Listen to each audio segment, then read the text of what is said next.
এটা হচ্ছে জবলে নূর পাহাড়, যেখানে কোরআন নাজিল হয়েছিল। সেই কোরআন নাজিল হয়েছিল যেখানে আমরা এখানে আস্তে আস্তে এখানে উঠতেছি। বিশাল উঁচু পাহাড়, বিশাল পাহাড়, খুব উঁচু পাহাড়। বাংলাদেশে আমাদের এলাকায় অনেক পাহাড় আছে, আমরা মনে করতাম আমাদের পাহাড় সবচেয়ে উঁচু পাহাড়, কিন্তু এটা আমার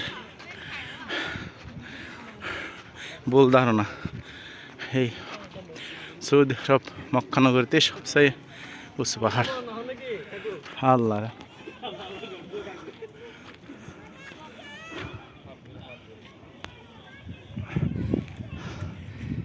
অনেক সময় লাগবে উঠতে, কতক্ষণ সময় লাগে আল্লাহ পাকে জানে।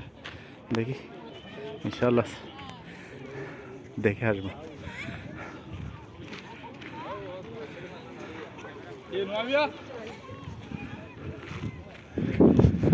রবিউল সাহ, আল্লাহ আল্লাহ,